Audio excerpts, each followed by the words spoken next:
You're listening to the AFTERBUZZ TV Network, now the largest new media platform on the web, and your #1 source for after-show entertainment. Very good, Keith Johnson.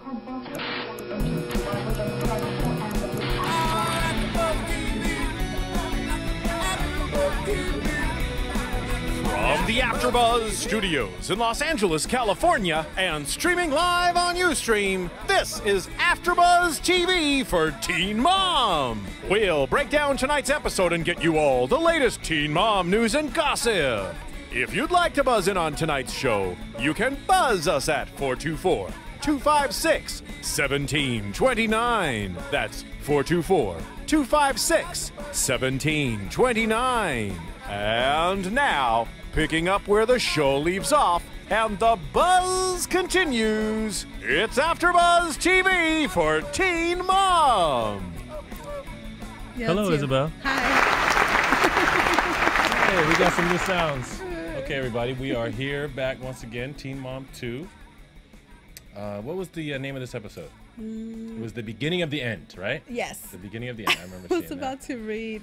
Phil, I want to something update else. everybody on the towels in the bathroom again. We have a return of towel issues. I smelled a little bit of mildew, so can we take care of that, please? I'm going to take care of that. Anyway, no, just kidding. We're here. Isabel is here. Mari is not here. Star Session is not here. Right. We miss both of them. Yes. We like what they have to say and their input.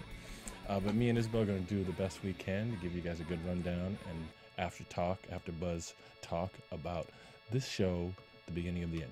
Okay. I sense that's not sincere, although I have no idea why. Wow. Phil has some new toys. Yes, he does. Phil, can we expect you to be playing with your toys the entire show? That did not sound right. No, because you guys have such a short amount of time, I won't play with you guys as much. But I took the towel thing to heart, so now this is my payback. This is my payback for the It's not towel a negative comment. thing. I'm just letting you know that there's towel issues back. Again. That's all. But okay. So, Isabel, shall we begin? Let's talk about. Who? Well, you know what? The show started with Leah. Okay, so you want to do Leah, Yeah, let's do Leah. and then And then after Leah, we'll probably do our good friend Kailyn. Okay, well, first of all, I took good notes as I normally do on the show when I watched it, but I left them at the office. right. Yeah, so it doesn't help. Okay. But I Oh, remember, honey, the buses don't go where you live, do they? I remember that my notes for Kailyn were basically one line that Okay, said so why don't the we baby had do- a nice play place. Why don't we do then Leah, Okay. Kailyn, Okay. And then. well, no, why don't we start with Chelsea, Okay. Caitlin, Okay.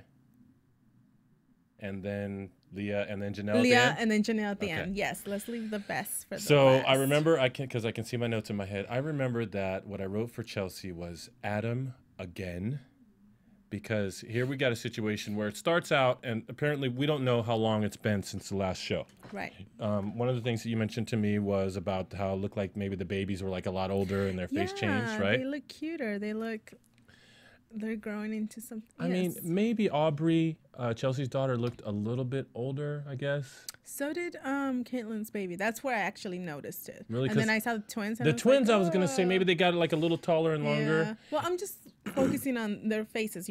Babies' faces change every month, Yeah. and I saw a big difference. So Okay, well, I agree with you maybe a little bit. a little. Okay.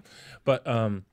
But yeah, so Chelsea, some time has gone by, and the same old thing, Adam and her back and forth, but this time it's Adam actually calling her and saying, you know what, you just need to get it through your head that I don't want to be with you and need you to move on.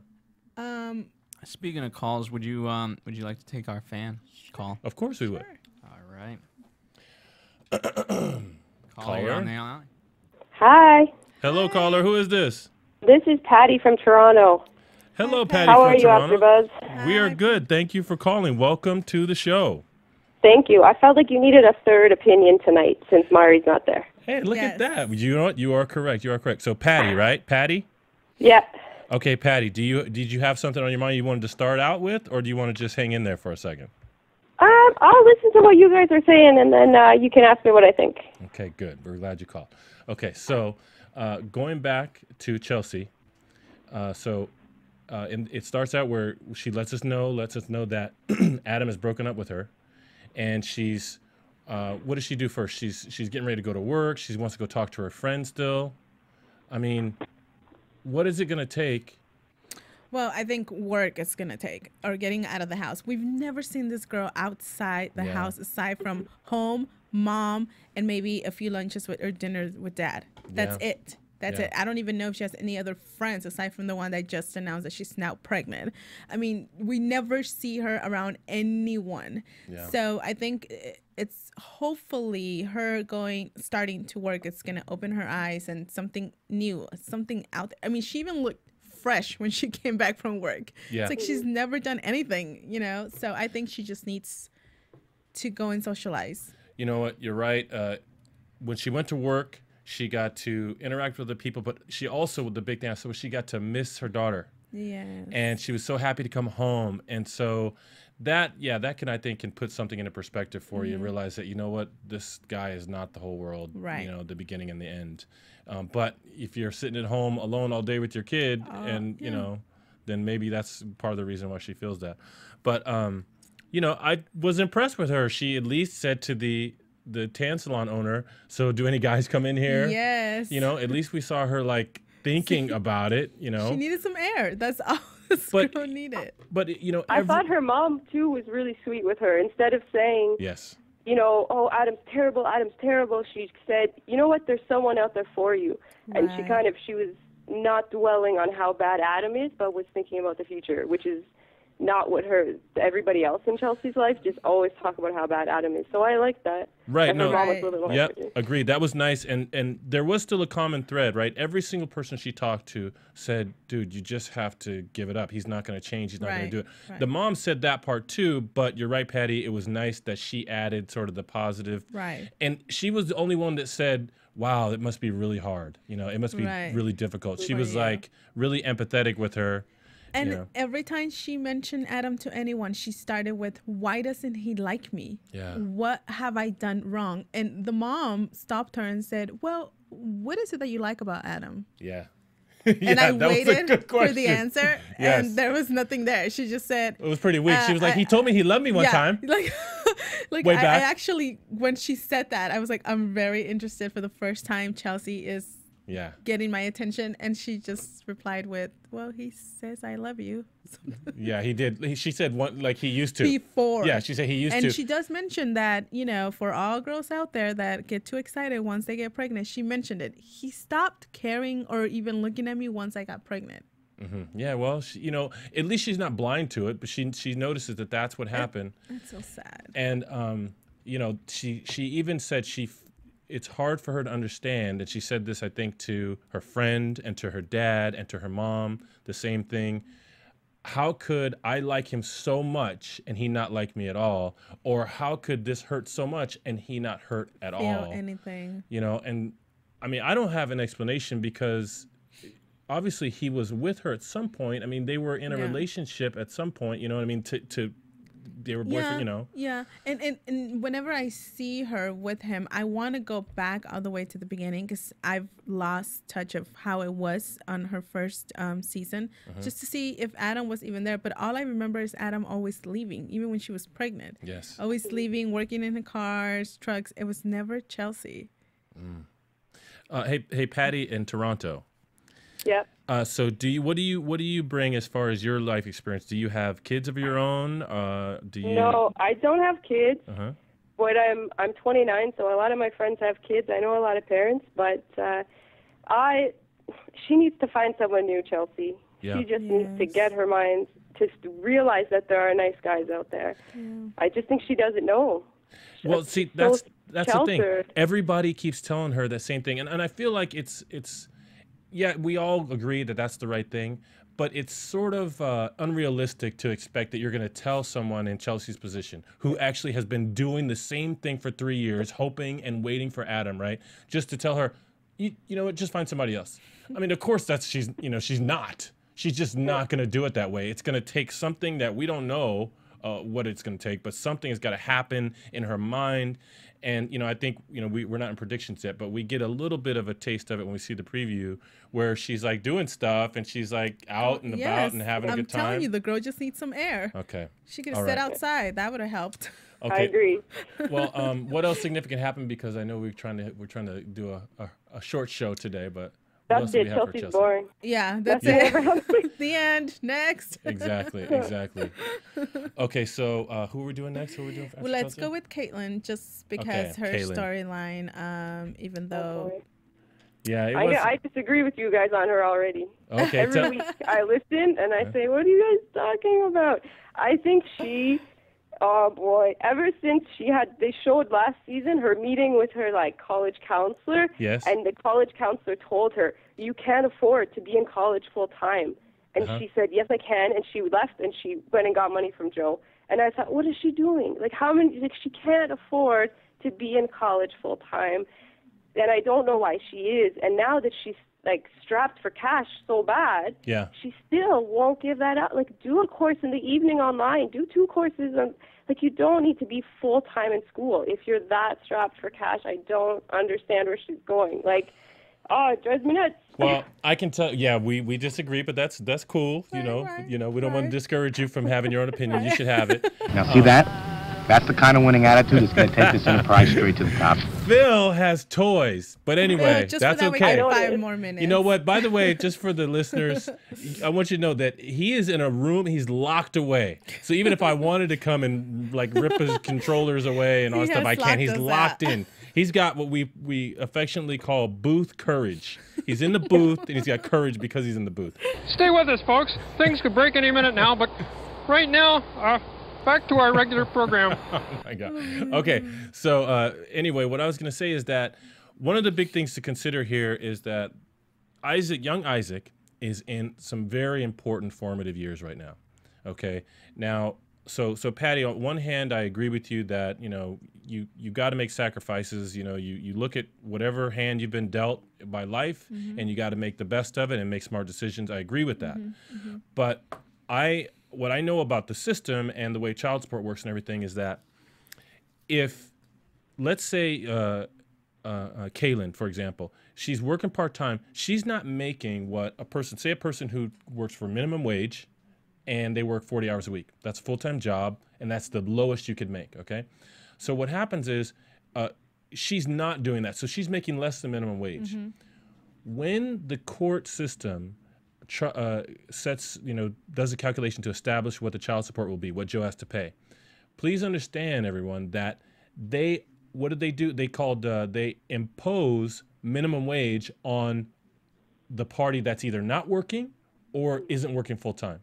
So it's actually the case that even if she went and worked full time at McDonald's or whatever for 40 hours a week at the minimum wage, it would not reduce or change the amount of child support that's ordered, right? So she has the advantage of being able to help her son, be a mother to her son during the formative years he's going through now, and not feel bad that, I'm taking advantage of Joe because if I just worked more hours or I had a better job, then he would have to pay less. It's actually not the case. But it's funny that she wasn't so concerned with that extra money for Isaac until her car broke down or she got in a crash. If this would have been from the beginning, these are the terms of the custody and you are going to have to give me child support, maybe I would be convinced. But it was I want the expensive car. Oh, by the way, Joe, you need to give me money.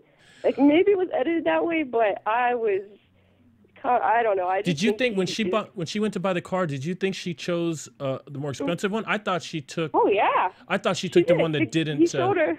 Yeah. He showed her one that was $1,000 and one that was $2,000, and she bought the $2,000 one, even though it only had 2 doors, and she has to squeeze this little baby in the back. Okay, see, I think I missed the price difference between the two because I thought she took the 2-door, even though it was less convenient because it was cheaper. No. But okay, I think it was more expensive. I could be wrong, but I'm pretty sure it's more expensive. No, you know what? I remember yelling at the TV. Yeah, no, I'll defer to you. I'll say, you know what? You could be right about that.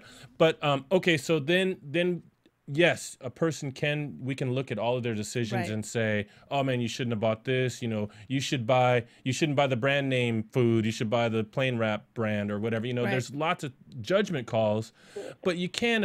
I don't think it's safe for us to assume that there's one right way to do everything. No, there isn't. You know, and that's the trouble that you end up having to go through when parents don't stay together. When you know, both mom and dad don't stay together, there's consequences that everybody pays. That's why I think the show, it's not only for girls don't get pregnant, it's also for boys don't get 16 years pregnant, because you can end up like Joe, paying money that you don't feel she deserves or the baby deserves. And you know, I understand what Patty is saying, and I'm on both sides sometimes because, you know, Joe is privileged to have his parents. She's not. But I also felt a little unfair. She did mention, you know, she's never asked for anything from him. Right. And I always remember what she said. It's not his fault that I am alone. It's not his fault. Right. It's not. I did not like when you know, she said, I've never asked him for money. And when I do, he wants us to go to the store and both of us pay half. Yeah.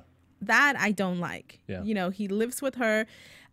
I don't know. You know more about the child support rules. I don't know if he can actually charge her for babysitting because his brother's the one that babysits. So we don't know. I don't think she's paying for that. I don't know if that would minimize Joe's payments. Right. You know, I don't know anything about that in that area. But I'm losing my thought. That's okay. Well, I can tell you, child care is completely separate from child support. Right. And in most cases, the court will rule that child support has to be equally paid for by both parents, and that's only if, though, the child care is work-related or school-related. In this case, it's both. Yeah, it's both of them. And so if she had to pay for a babysitter, then Joe would be obliged to pay half of that.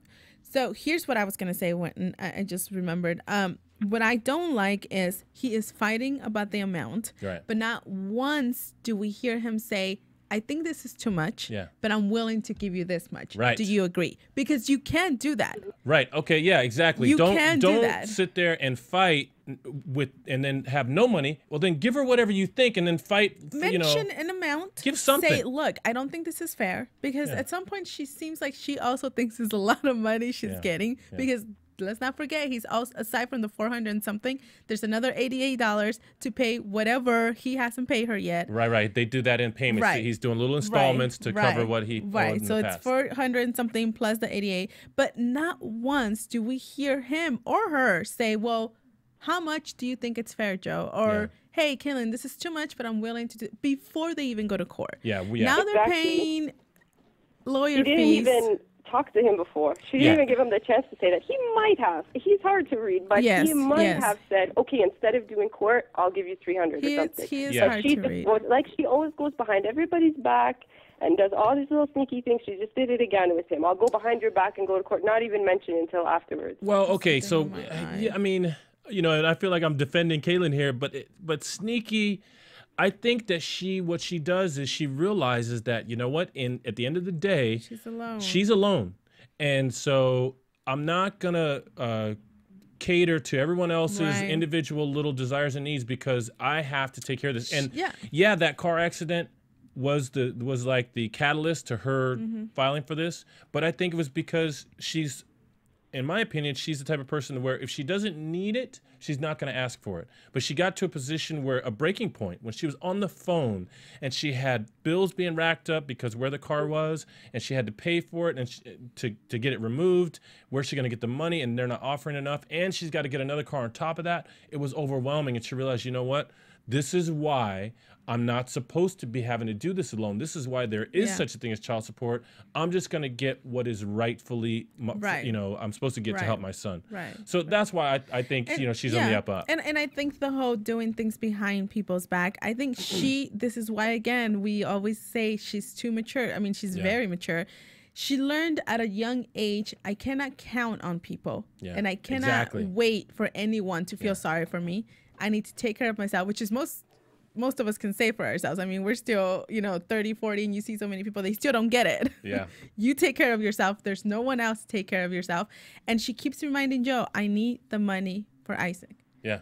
But again, it could be, I mean, maybe we don't get to see it if she asks, pay me at least this or give me at least this, or if he offered something and she just said, no, we don't know. And I don't think they would show that. And I don't agree with, there's really almost nothing I agree with what Joe says. And in fact, in my opinion, the laws that are in place to provide child support and to protect is exactly to protect against people like Joe, that they kind of formulate what is common sense to them, and it misses the mark.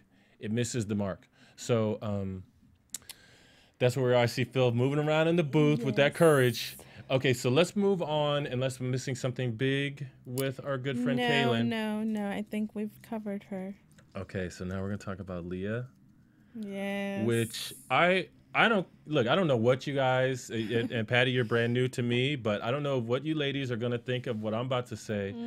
But I was so impressed with Leah in this episode. I was so impressed with how well she communicated with her husband, and she didn't react to him right away. She didn't go off on him. It was when she had to go through that experience of bathing her kids in that cold basement. I couldn't believe how bad. Was it a spider or a cricket? I don't know. It looked like a big spider, but you know, when they first shot her there, I thought she was out looking at houses. That's what I thought too. I thought she was at some broken down. Okay, we can fix this. This is under construction, or this was an abandoned house. I'm like, okay, I see what you're trying to do, girl. Save some money. That's what I thought. And then she's like, turn on the water. What are you doing? Yeah, and the girl's like, why is the faucet in the ceiling? She said, because it used to have a stand-up shower in here. I'm like, oh, wait a minute. That's their house. Wow.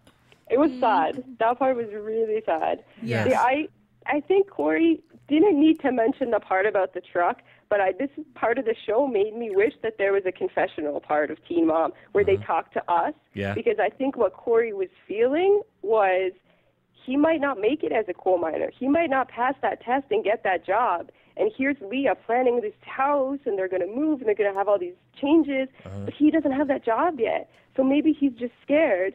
I can't commit to getting a new house because he might not make it. And I wish that we just could have had him talk to us and tell us that.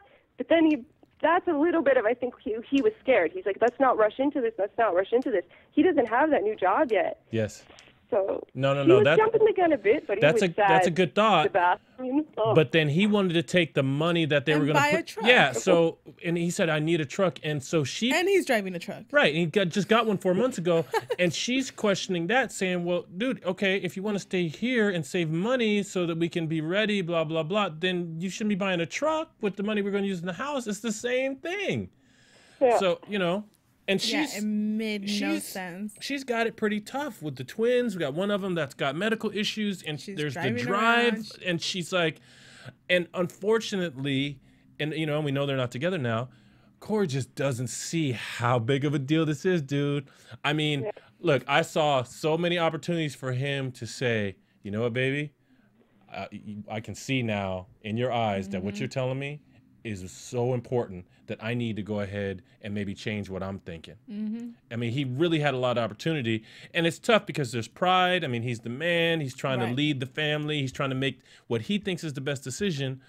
But, I mean, at some point when your wife says, I'm going to get a trailer, you can come if you want to, or you can stay. Then it's time to like reconsider and think about things a little differently. I mean, I'm not a fan of giving into, threats or anything, but I don't feel that she was doing it maliciously. I think she was just doing it. I think she was being honest.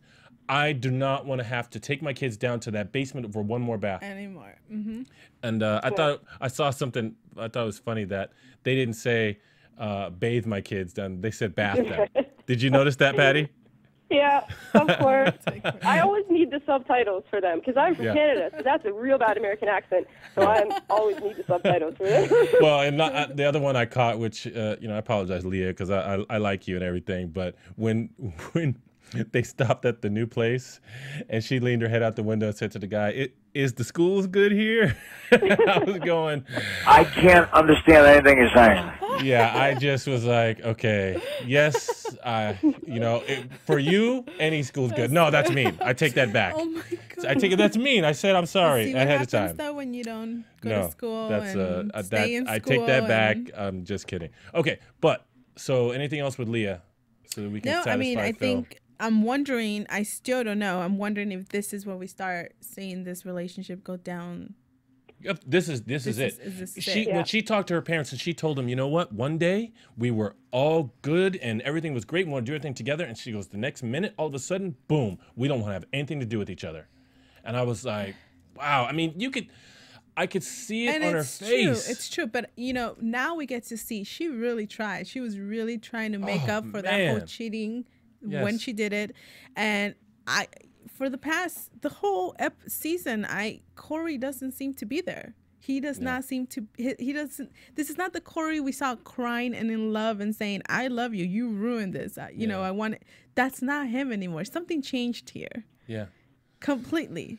Yeah, I think he feels his inability to make her happy is what I think he feels. I think he feels like, you know what, the only reason she's not with somebody else is because I got her trapped in the house. I got her pregnant. Yeah, that's the only reason. And she's, always talking about wanting to have this big family. Yeah. And yeah.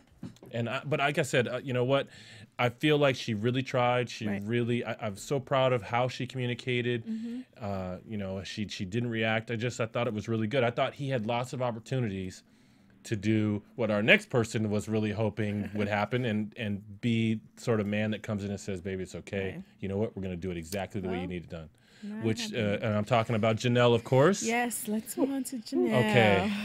Jenelle, I gained some new insight into Jenelle on this episode. Which, it's funny. I'll mention this during our news and gossip, and gossip, but. So my thing with Jenelle, okay, so just to recap, oh my God, she starts in. Oh, okay. So end of last episode, her and Kieffer reunited, right? And they were going to try to work on. I don't remember. How did it end last episode? They were going to take things slow. Yeah. They're going to take things slow, and yes, and that's when they were on the stoop talking on the stairs, right? Okay. And so this one opens up right. Things haven't been going good, me and Kieffer, and I'm like. Okay, what else is new? But why? By the way, I can never know the difference between episodes because Kieffer, does he ever take off that green sweater?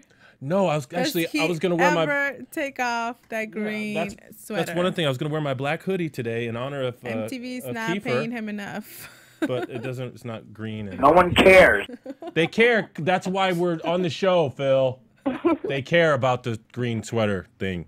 But anyway, so Kieffer apparently is talking to other girls. Okay, so now. And in this episode specifically, his ex-girlfriend. Yeah, but I mean, hold on, right? Jenelle is saying, I'm pissed off at Kieffer. We're not doing good because he's talking to other girls. And I'm like, okay, first of all, that's more than one. That's plural. Mm-hmm. And if you know that your man is talking to other girls, what is it that you're going to do about it? What are you going to do about it? You're just going to cross your arms and then wait for him to come in the room and he says, what's wrong? And she says, I'm pissed.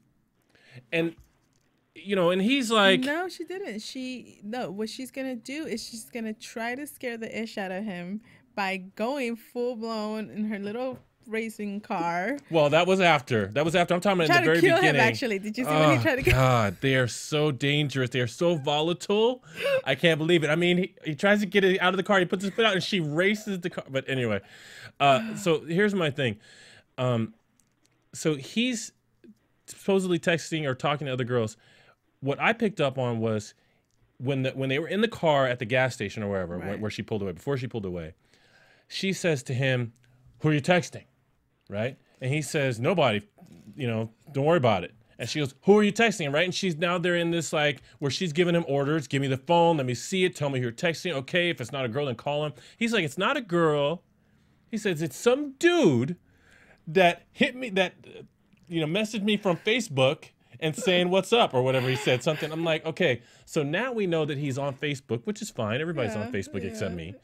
So now that we know he's on Facebook, which means that he's an MTV reality person who's on Facebook, yo, he's going to get hit up with thousands of random everything. Most of them are probably going to be girls and say, Jenelle, don't treat you right. I would treat you right. And blah, blah, blah, and blah, blah, blah. Matching hoodies with you, boy. Right. All that stuff. And so apparently, according to Jenelle, he's not allowed to interact with any of them ever. Right? And so she sees the area code he's texting from. And I'm tripping because if this dude is actually trying to be with Jenelle and he's not trying to cause trouble and he's actually not doing anything wrong, why in the world would he lie and say, I'm not texting a girl? Because later he shows her the text and you know, according to her, it's all innocent, which I think that was completely fake, completely staged. I don't believe it at all. I believe that there was other texts. And he deleted. Yeah, I think he hid that. I think he set that up, or it was a different girl in a 508 area code. Whatever. So I think Kieffer pulled a fast one there. Okay. She was already screaming at him in the car, though. If he would have said, yeah, it's a girl, she would have punched him in the face. Like, he had no choice but to deny it. Wait a minute. What are we saying? He's scared? Well, I mean, I think when you're dealing with a girl like this, yes.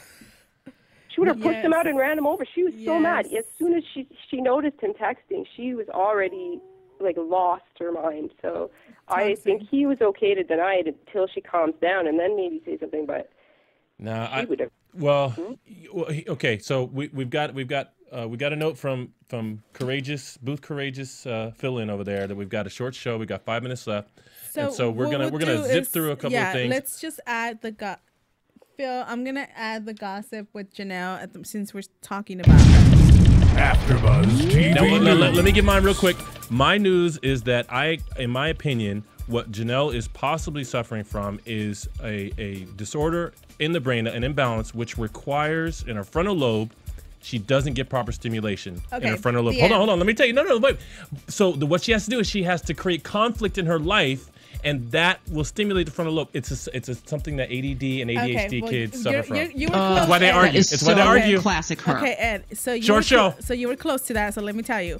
Not only was she hospitalized with kidney infection today, she's now out of the hospital, but she tweeted about her bipolar disorder. Yeah. So it was something along those lines. She is bipolar disorder. She also tweeted she is now taking medicine and is happier than ever. Good. Could be. She needs balance. I also don't think it helps though when you have a teenager that's bipolar and an abusive mother like she does. So to me, that's not helping anything. Her mom is so abusive to her. She's getting better. Mom's getting better.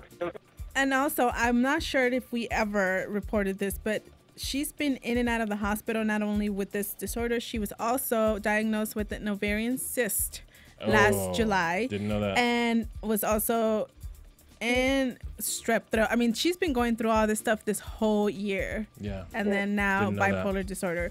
And real fast, I'm sure some of us heard this because this just came in. Leah, who was, we thought, pregnant with twins, has miscarried. She miscarried as of today, but it looks like it was only one baby. Either way, it's sad to hear that. That was pretty good, Phil. I like that. That's pretty good. So she's doing well. Okay. So she won't be the next she won't be exactly. Isn't that what she wanted? Yes, yeah, she wanted twins. And this is for you, Ed. Farrah. Oh yeah, Farrah. Farrah is back in the news. Maybe she got tired of, being out of the loop, but she had a Twitter war between Farrah, the Kardashians, and Demi Lovato, and I actually got to read some of the tweets, and they, she got Kourtney Kardashian very upset, talking about, I don't know why she's pregnant. Hasn't she learned from Teen Mom? Kourtney replied like, girl, I'm 32. What are you talking about? Okay. Teen Mom. So for Patty, we're so glad you called in, and thank you for what you added. And please keep in touch. You can tweet me at Ed Bowling. Isabel doesn't tweet. She does Facebook. And now, but she's like got some kind of fake name on Facebook. Yeah. She's an alter ego. So our prediction is that we have a short show, and for me, Isabel, and Patty, our guests, we thank you. And we are very glad that everyone was able to make it. And we'll see you next Wednesday. Thank you. Good night. Thanks, Patty. Thank you. From producers Kevin Undergaro and Phil Svitek, engineer DJ Jesse Janity, and the entire AfterBuzz TV staff, we would like to thank you for listening to the AfterBuzz TV network. If you have questions or comments, be sure to buzz us at info@AfterBuzzTV.com. And you can find us on Facebook or follow us on Twitter by searching for AfterBuzz TV. Buzz you later. The views expressed herein are those of the hosts only and do not necessarily reflect the views of AfterBuzz TV or its owners or principals.